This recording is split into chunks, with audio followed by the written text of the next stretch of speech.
જય શ્રી કૃષ્ણ.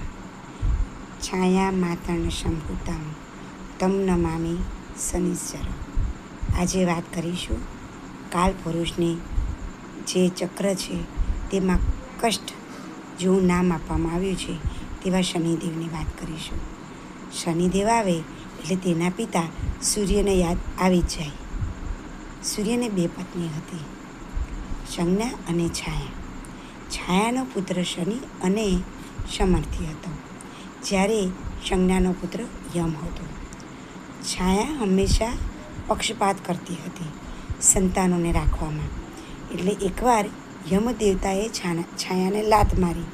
એટલે સૂર્યની જે પત્ની છાયા હતી તેને શ્રાપ આપ્યો કે ભાઈ તું જે મૃત્યુ પામેલા હોય તેવા દેવતાઓનો તું અધિપતિ થઈશ. એટલે યમરાજા બન્યા. જ્યારે સૂર્યદેવે છાયાને શ્રાપ આપ્યો કે તું આવું ક્રૂરતાથી તે વર્તન મારા આ યમને કર્યું, તો જા તારો પુત્ર શનિ છે તેની દૃષ્ટિ પણ ક્રૂર થશે, તેની જ્યાં પણ દૃષ્ટિ પડશે તે ક્રૂર રહેશે. આ તો વાત થઈ શનિદેવની. ગ્રહોની દૃષ્ટિએ કહીએ તો શનિ એ સૂર્યથી ખૂબ જ દૂર છે, નભોમંડળમાં અંધકારમય છે કે જ્યાં પ્રકાશ નથી. શનિ ગ્રહ એ એક રાશિમાં 30 વર્ષે આવે છે. શનિની મૂળ રાશિ કુંભ અને મકર. શનિ ઉચ્ચ રાશિ તુલા રાશિ અને બળહીન રાશિ મેષ રાશિ છે. શનિની વાત કરીએ તો શનિદેવ કોઈ પણ ફળ એટલે કોઈ પણ કર્મનું ફળ આપવામાં ધીમા છે અને તેનું પરિણામ આપવામાં પણ તે ક્રૂરતા રહે છે. શનિથી આપણે ડરીએ છીએ. કેમ કે શનિની પનોતી એટલે કે શનિને ખરેખર કર્મપ્રધાન દેવતા કહેવામાં આવ્યો છે. જજ, તમારા કર્મોનું જે જજ જે છે, જે ન્યાય આપો, એ ન્યાયનો દેવતા શનિ છે. એટલે જ જ્યારે શનિની પનોતી આવે તો ભલભલા ડરવા લાગે છે, કારણ કે તેમના કર્મો તેમને ભોગવવાનો સમય આવી ગયો છે તેવું દરેકનો અંતરાત્મા તો કહે જ છે. એટલે જ શનિને અંતર્મુખી આત્મા પણ કહે છે. શનિ જ્યારે પોતાના જન્મ રાશિથી કે નામ રાશિથી 12મે, 1 અને 2 આવે ત્યારે 7.5ની પનોતી કહેવામાં આવે છે, જેમાં પ્રથમ મસ્તક ઉપર, પછી દેહભુવને અને ત્યારબાદ પગેથી શનિ ઉતરે છે. એમાં 4 ચરણ હોય છે: સોના, ચાંદી, ત્રાંબા અને લોખંડના. રૂપાનો અને ત્રાંબાનો પાયો શુભ કહેવાય છે, જે આર્થિક રીતે સારું, સમૃદ્ધિ અને સુખ પ્રદાન હોય છે. જ્યારે સોનાનો પાયો એ માનસિક કષ્ટ આપનારો છે. લોખંડના પાયામાં તો એમ કહેવાય છે કે કપડું એ સગુન ન થાય કે પગના ચંપલ પણ નહીં રહે તેવી સ્થિતિમાંથી જાતકને સમયમાં પસાર થવું પડે છે.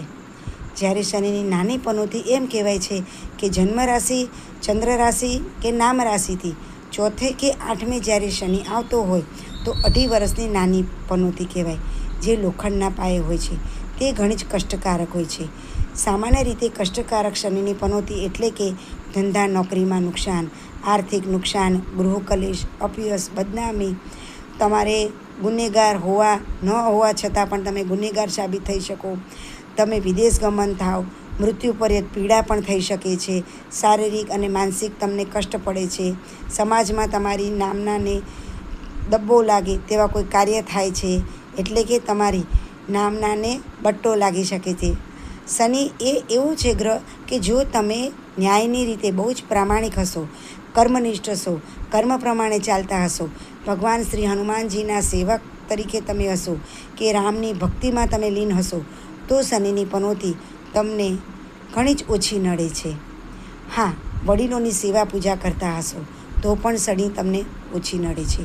16 વર્ષ પછી શનિની પનોતી નડે છે અને કહેવાય છે કે 45 વર્ષ સુધી દરેક માણસનો લગભગ સમય સંઘર્ષ ભરેલો રહે છે. કેમ કે શનિની પનોતી તેમાં 1 વર્ષ આવી જાય છે અને બીજી વખતમાં તેને 1.5-2 વર્ષ જેવું તેને આ 7.5નો સમયમાંથી પસાર થવું પડે છે. એટલે 45 વર્ષ પછી દરેક વ્યક્તિના જીવનમાં થોડીક શાંતિનો અનુભવ થાય છે. આ રહે છે શનિનું ફળ. હવે વાત કરીએ શનિના વેપારની. શનિને આમ તો લોખંડનો કારક માનવામાં આવે છે, એટલે કે લોખંડને લગતી વ્યવસાય કરનારાઓ. તે ઉપરાંત શનિ એ ગણિતશાસ્ત્રીઓમાં પણ આવે છે. કોન્ટ્રાક્ટર, બિલ્ડર ખેતીના કામ કરનારા, તે ઉપરાંત પવન ચક્કી વાયુને લગતા વ્યવસાય, યંત્રકામ મશીનરીને લગતા વ્યવસાય હોય, મંત્ર યંત્ર અને તંત્ર, જ્યોતિષ, આ ઉપરાંત શ્રમપ્રધાન શ્રમ જેમાં મજૂરીનું કાર્ય હોય તેઓ સુથાર, મોચી, વણકર, કુંભાર, લુહાર, તેવા કોઈ રિપેરિંગ કાર્ય કરનાર તેવા શનિ પ્રધાન વ્યક્તિઓ હોય છે. મુકદ્દમો ચલાવનાર, પછી ટેક્સને લગતું કાર્ય, તેવી જ રીતના ખાસ કરીને કોન્સ્ટેબલ, સિપાહી, આ બધા શનિને લગતા વ્યવસાયોમાં આવી શકે છે. શનિ એક સારો ડૉક્ટર પણ બનાવી શકે છે. શનિ એટલે કે હવામાન ખાતાની આગાહી કરનાર સારા વાયુશાસ્ત્રી પણ બનાવી શકે છે. શનિ એ સંશોધનોમાં બહુ જ ઊંડો અભ્યાસ કરવામાં સફળતા આપે છે.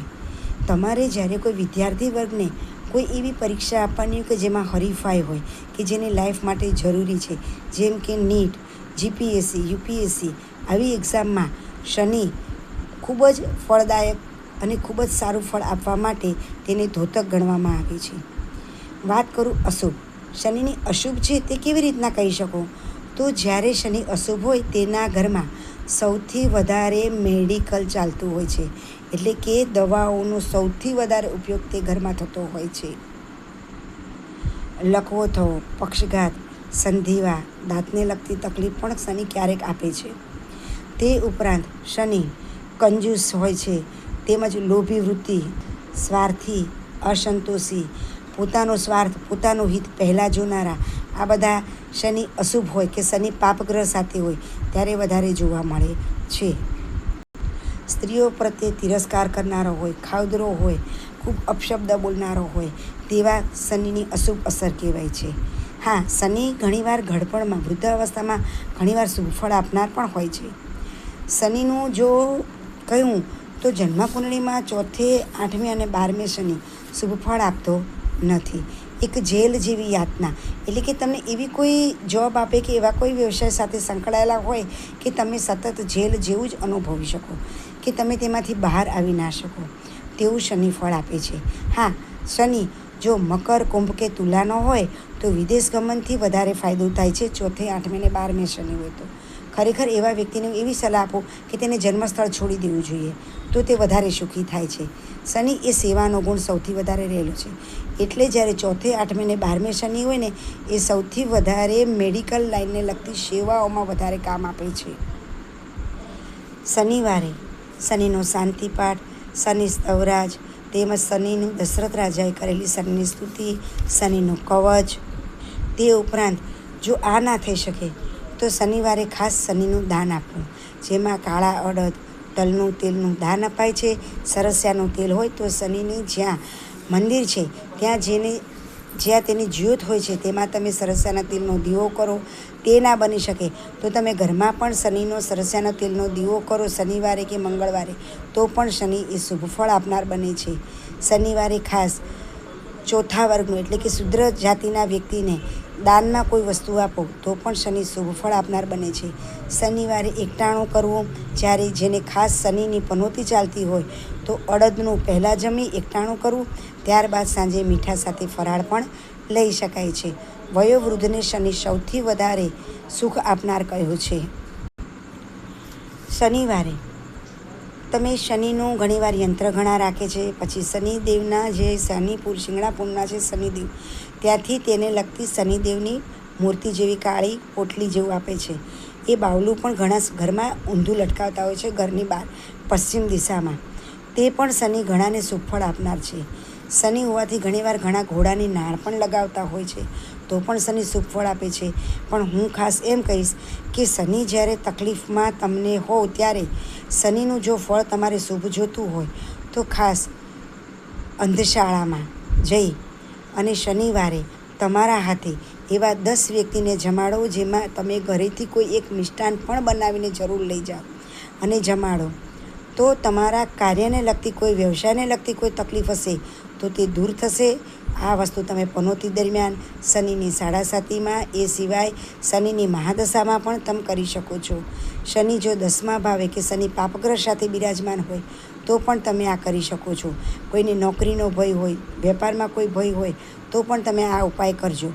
ખાસ આંધળા વ્યક્તિને જ આ રીતનું 10 વ્યક્તિઓને તમારા હાથે તમારે પીરસવાનું. ઘણી વસ્તુ તમારે એક આપવાની જે ઘરેથી બનાવેલી હોય, જેમ કે સુખડી.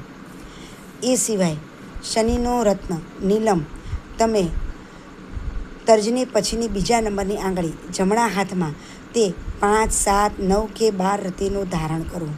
હું એવું માનું છું કે શનિ બને ત્યાં સુધી મોટો રત્ન ધારણ કરો. શનિનું નીલમ જ્યારે ધારણ કરવું હોય તો 3 દિવસ તમે સૂવો ત્યારે ઓશિકા નીચે તે રત્નને રાખો.